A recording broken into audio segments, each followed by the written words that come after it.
It is my very long experience as a university professor, marking far too many exams over the years. What I'm getting at here is situations where students who are involved in either finance or accounting are faced with a time value of money situation in their exam.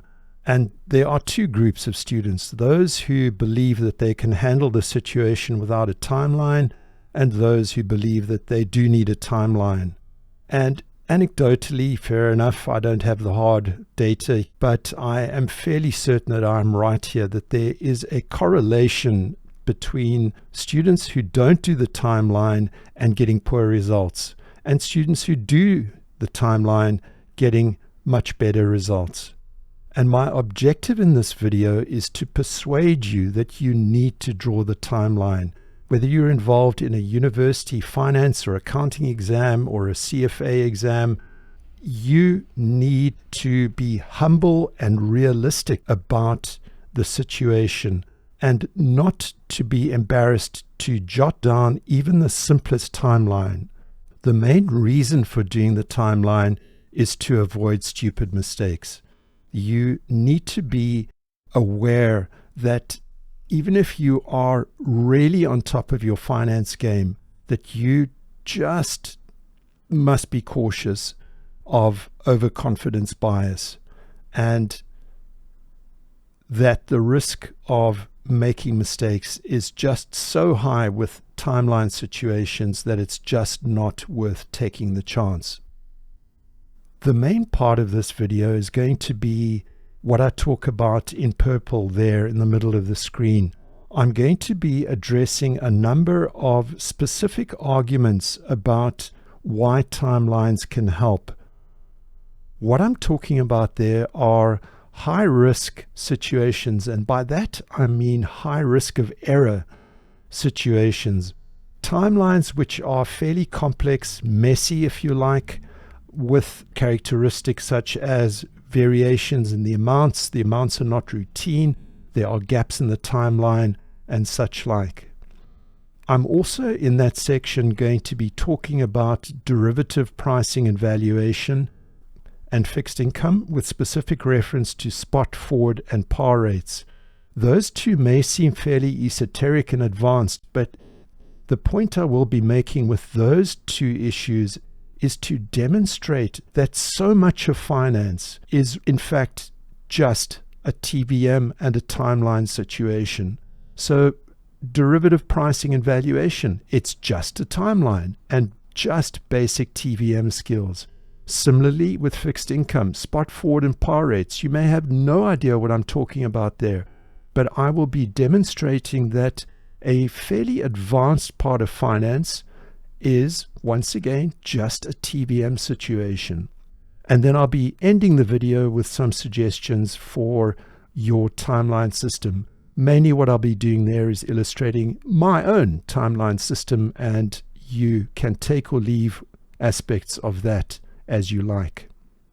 The first of the critical scenarios in which timelines really can help are gaps in the timeline and when cash flows are different amounts. And I've illustrated a fairly simple timeline example there, which has clear gaps at points 0, 3, and 4 on the timeline, and where there is in fact a cash flow on the timeline at times 1, 2, and 5, those numbers are not the same. They vary across the timeline.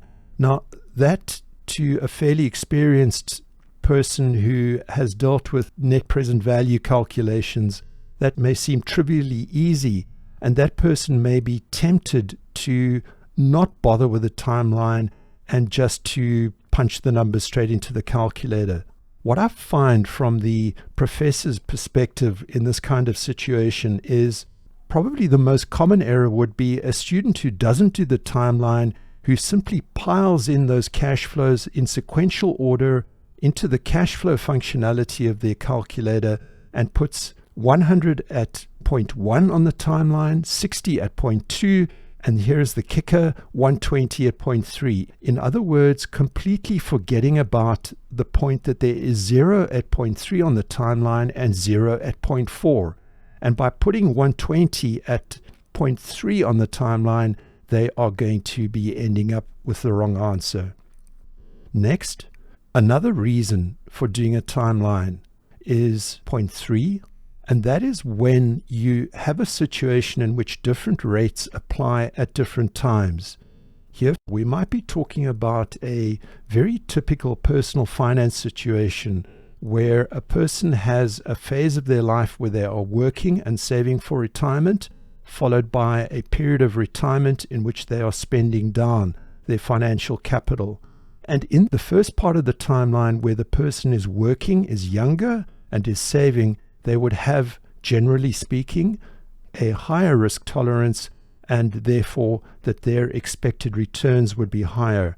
And if their expected returns are higher in the first phase of that timeline, the discount rate that applies on that part of the timeline would be higher than in the second part of the timeline. In the second phase, where the person is retired and spending down, they are no longer adding to their financial capital, they are spending it down, and therefore they would, generally speaking, have a lower risk tolerance, which would mean a lower expected return, which again would mean that the discount rate applicable to the second phase of that timeline would be lower.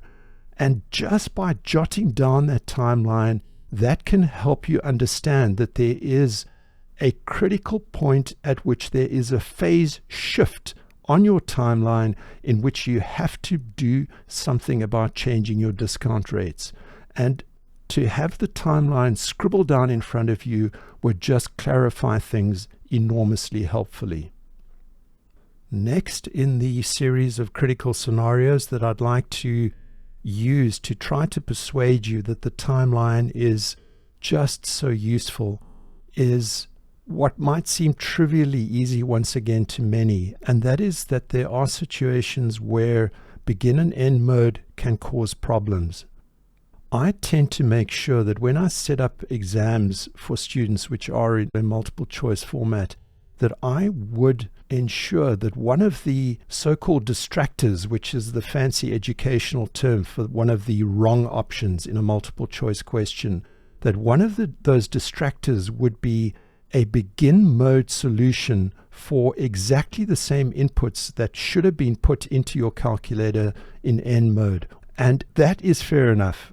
You may think, but that can be solved without a timeline, and just being cautious, as I have addressed in earlier videos in the TVM crash course, about just keeping an eye on your calculator screen. But more importantly, and why I argue that the timelines are important even in this perhaps fairly easy situation, is that the begin and end mode constructs are, to my mind, fairly surprisingly poorly understood. And I'm talking here right up to professional level, where folk are just not all that sure about what is going on down at a granular level about the differences between begin and end mode. On the face of it, if you're just thinking about it in terms of what goes into a calculator, the numbers are the same, that you might have a 3-period timeline with, say, 100 Rand payments happening with regularity down that timeline, and you have your discount rate, obviously, that in order to work out your PV, you just need to make sure that you put your calculator into the right mode, begin or end. But there is more to it than that. And what I'm getting at here is, if we start at the beginning of those two timelines, we look at the present value at time 0.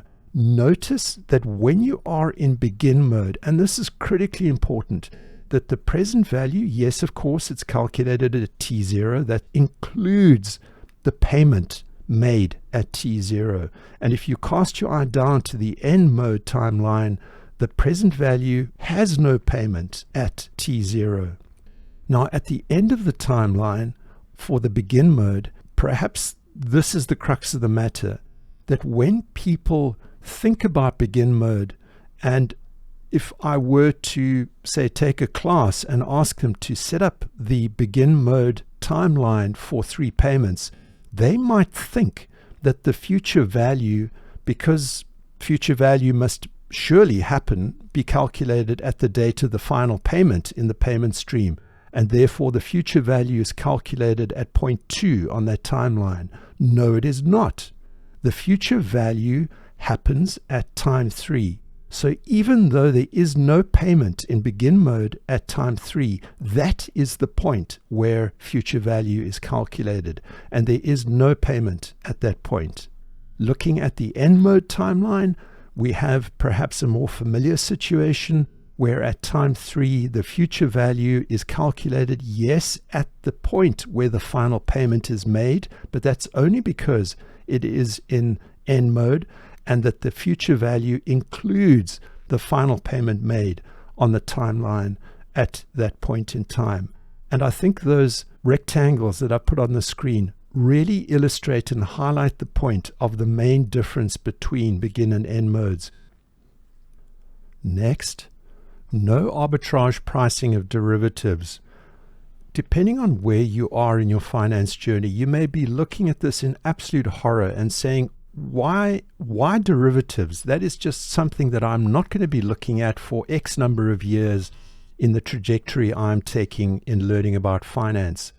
But perhaps even if you are early in your undergraduate studies, this will just leave a trace of a memory for you to pick up on at a later stage, to understand that when suddenly you are involved in something that might seem at first sight to be fairly panic-inducing, namely derivative pricing and valuation, that in fact the techniques being explained to you just devolve straight back down to a time value of money situation in which a simple timeline can get you to the answer. Here we're looking at a forward contract which will expire 6 months from today. That forward contract, without going into more details than I need to go into at this level, is on something called an underlying. So it's an agreement entered into today at T0 to buy or sell something which has a price today of 100 Rand. Given a risk-free rate of 10%, and that's a whole other story that we won't be going into here, but the discount rate that applies here is 10%. Given the spot rate today of 100 and a risk-free rate of 10% and an expiration date for this contract of 6 months from today, you may think, how on earth can we set up a derivatives contract, a forward contract, to agree to commit ourselves to buy or sell this thing? How do we know what the price is going to be in 6 months? Well, yeah, that's where the no arbitrage pricing story comes in. And once again, that's a story for another day. But for reasons that will eventually, at a later stage, perhaps in your finance career, become plain to you, that there can only be one price. That if the price varies from the so-called no arbitrage price, then there are opportunities for people to make risk-free profits against that mispriced derivative.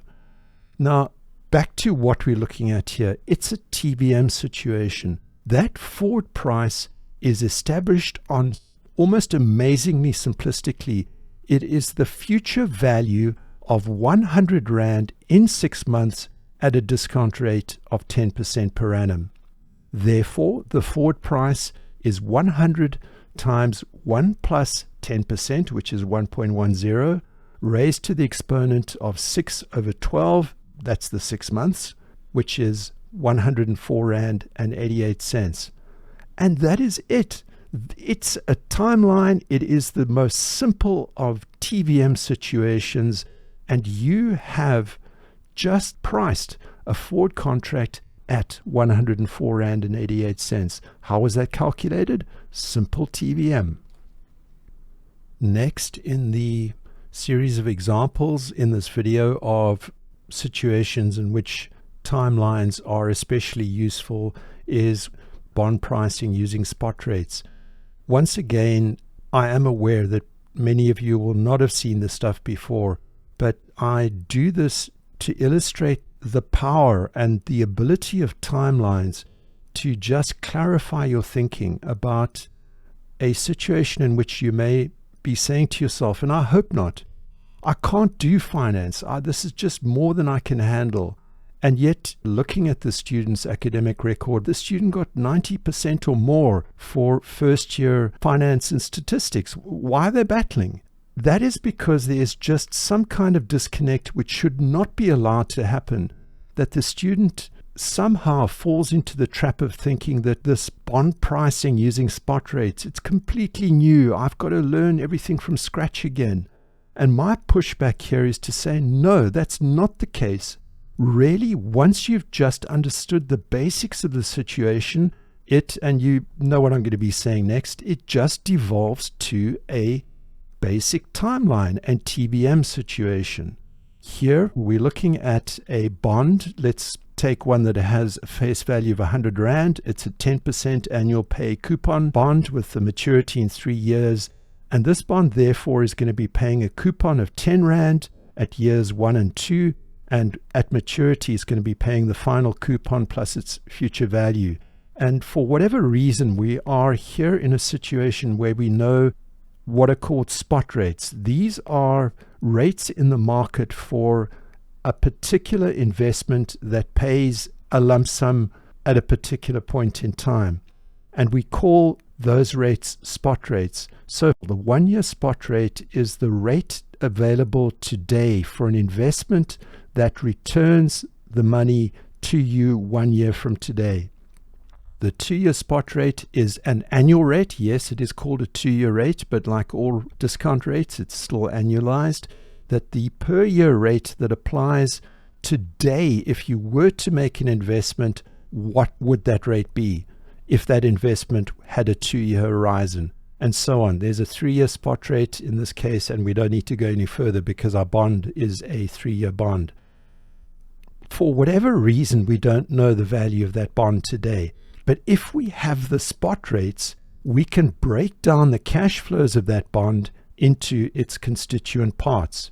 There is a 10 Rand payment which will be made 1 year from today. If we know what the 1 year spot rate is today, we can discount that 10 Rand back to today using that 1 year spot rate, which is the discount rate applicable for that 1 year delayed payment. And so on for the 2 year spot rate, we can then discount that 10 Rand back using over 2 years this time, using the 2 year spot rate. And then the final payment of 110 Rand, we would discount back over 3 years to today using that particular individual so-called spot rate. And then to get the Rand value today, we would simply add up PV subscript X, PV sub Y, and PV sub Z to get the Rand value of the bond today. And that was something that was not known to us. And it can only be that particular price today, given those 3 spot rates.